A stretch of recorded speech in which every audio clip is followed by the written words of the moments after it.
Well, it's officially Election Day 2020, and I just saw a little bit of an appearance by Rick Wilson on MSNBC, and a phrase that he said really made me think back on all that's been said about the Never Trump Republicans, which is the phrase, "We kicked Trump's ass on early voting."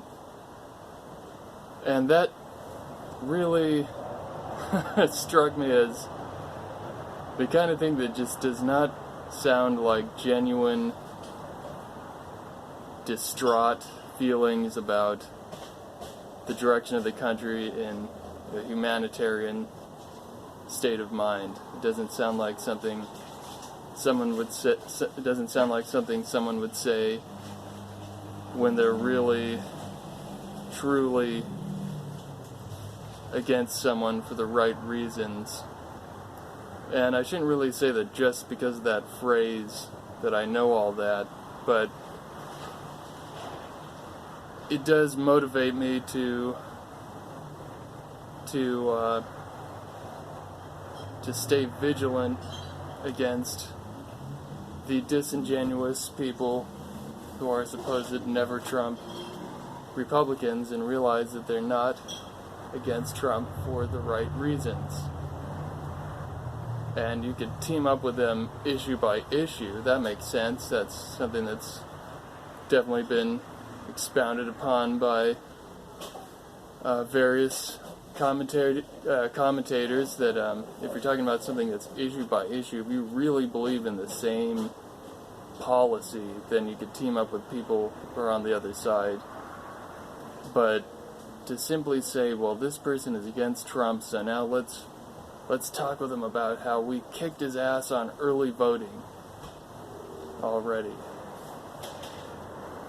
I'm not sure what the point of that is. What is he trying to say? He kicked his ass on early voting. Well, that's not really going to make much difference if the Electoral College once again elects a president who received far fewer votes. It seems like instead of worrying about kicking someone's ass on early voting, maybe try to change the Electoral College so that people who get the most votes end up getting elected.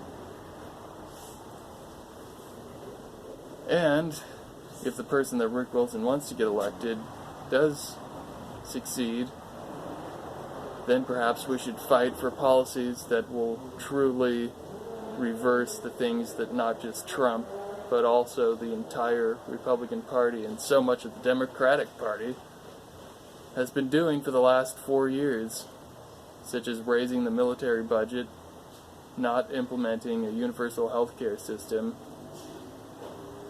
and just being an overall corporatist country that hasn't seen the light when it comes to having a mixed system.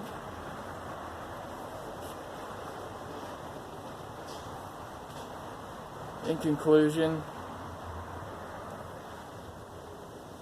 whatever the outcome of the election, we must advocate policies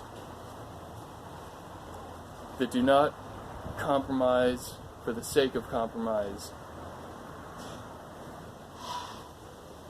and never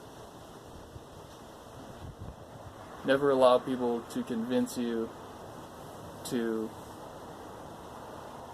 say neoliberal slogans about being pro-business. If you're forced to compromise, then say, we were forced to compromise, but this is really a terrible thing. I mean, these guys want to do something bad, we want to do something good, so we were forced to compromise.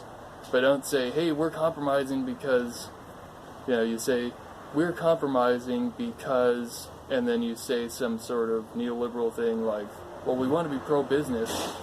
You're just buying into their framing that you're not being pro-business by raising taxes.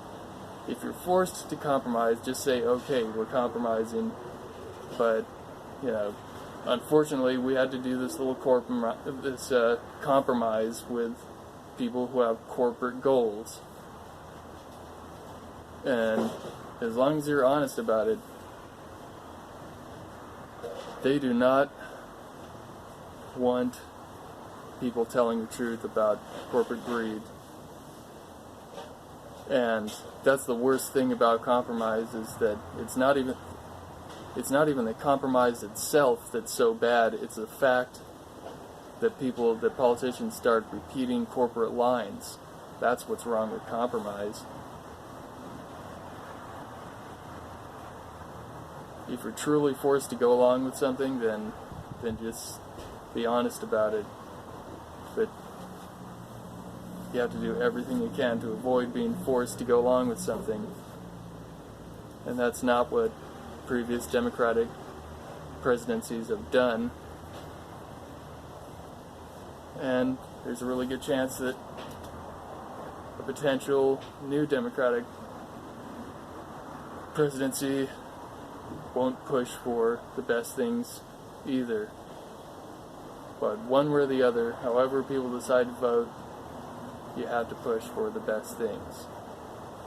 That's one thing that everyone on the left can agree on, is that you have to push for the best policies that you possibly can. So let's do it. Regardless of who you voted for. I voted for Gloria La Riva of the Peace and Freedom Party, myself.